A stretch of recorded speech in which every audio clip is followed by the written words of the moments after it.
ప్రభుత్వ పథకాలు రైతులు పొందాలంటే ప్రతి రైతు ఫార్మర్ రిజిస్ట్రేషన్ తప్పనిసరిగా నమోదు చేయించాలని రైతులను ఉద్దేశించి తెలిపారు. మండలంలోని కడపాయపల్లె గ్రామంలో రైతన్న మీకోసం కార్యక్రమంలో రైతులను ఉద్దేశించి ఆయన మాట్లాడుతూ ప్రతి రైతు రాష్ట్ర ప్రభుత్వం మంజూరు చేసే పథకాలను రైతులు పొందాలి అంటే తప్పనిసరిగా ఈకేవైసీ ఫార్మర్ రిజిస్ట్రేషన్ చేయించాలని, రైతులు తక్కువ కాల పరిమితిలో పండే పంటలపై ఆసక్తి చూపి రైతు దిగుబడి పొందాలని రైతన్న నీకోసం వారోత్సవాలు మార్చి 16 నుంచి 24 వరకు జరుగుతాయని తెలిపారు. ప్రతి రైతు సద్వినియోగం చేసుకోవాలన్నారు. ఈ కార్యక్రమంలో ఏఈఓ ప్రభాకర్ రెడ్డి, రైతులు, రైతు సేవ సిబ్బంది పాల్గొన్నారు.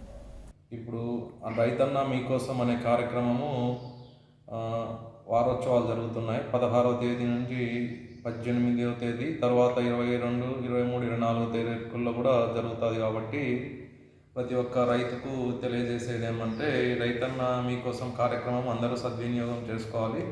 ఎందుకంటే మేజర్గా ఇప్పుడు రైతన్న మీకోసం యొక్క కార్యక్రమం ముఖ్య ఉద్దేశం ఏమంటే ఎక్కడ కూడా ఇప్పుడు వాతావరణ పరిస్థితుల వల్ల ఇదే ఇప్పుడు మనకి నెక్స్ట్ రాబోయే సీజన్కు ఎలినినో ప్రభావం కూడా ఉంటుందని మనకు చెప్తున్నారు. కాబట్టి దానికి అనుగుణంగా పంటలు మనం వేసుకుని తర్వాత వర్షము కొంచెము రెయిన్ఫాల్ కూడా తక్కువ ఉంటుంది. కాబట్టి ఆ ఉద్దేశంతో మనం మండలంలో ఎక్కువగా వరి, వేరుశనగ ఇలాంటి పంటలు సాగు చేస్తారు. కాబట్టి కొంచెము తక్కువ రోజులు కాలపరిమితి ఉండే పంటలు వేసుకొని ఎక్కడా కూడా నీటి ఎద్దడి లేకోకుండా ప్రత్యామ్నాయ పంటలకు రైతులు వెళ్ళవలసిందిగా కోరుచున్నాము. అది విషయాన్ని రైతులకు కూడా తెలియజేస్తున్నాము.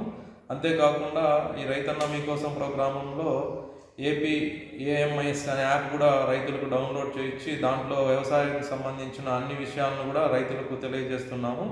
అదేవిధంగా ఏపీఎఫ్ఆర్ అంటే ఏపీ ఆంధ్రప్రదేశ్ ఫార్మర్ రిజిస్ట్రేషన్ కూడా దీంట్లో రైతులకు ఎవరికైనా పిఎం కిసాన్ కానీ అన్నదాత సుఖీభవ డబ్బులు పడాలంటే ప్రతి ఒక్క స్కీము లబ్ధి చేకూరాలంటే ప్రతి ఒక్క రైతు ఫార్మర్ రిజిస్ట్రేషన్ అనేది కంపల్సరీ ఉండాలి. కాబట్టి ప్రతి ఒక్క రైతుకి ఈ ఫార్మర్ రిజిస్ట్రేషన్ చేయిస్తున్నాము ఈ కార్యక్రమంలో భాగంగా.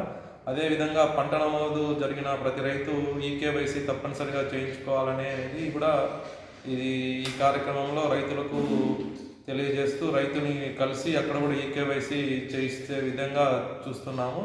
అదేవిధంగా మనము యూరియా ఎక్కువ మోతాదులో వాడుకోకుండా రసాయనిక ఎరువులు కూడా తగ్గించి వాడమని కూడా రైతులకు తెలియజేసి ప్రత్యామ్నాయ పంటలు వేసుకోమని కూడా చెప్తూ దిగుబడులు బాగా సాధించి అధికమైన రాబడులు పొందాలనే ఉద్దేశంతో రైతులకు ఈ రైతన్న మీకోసం కార్యక్రమంలో ప్రతి ఒక్క రైతుకు సచివాలయం అంటే మన రైతు సేవా కేంద్రాల ద్వారా ప్రతి ఒక్క ఆర్ఎస్కే సిబ్బంది వెళ్ళేసి రైతులను కలిసి అక్కడి నుంచి ఈ మన కరపత్రాలను అందించడము, రైతుకి సలహాలు చెప్పడము ఇవన్నీ కార్యక్రమాలు చేస్తున్నారు.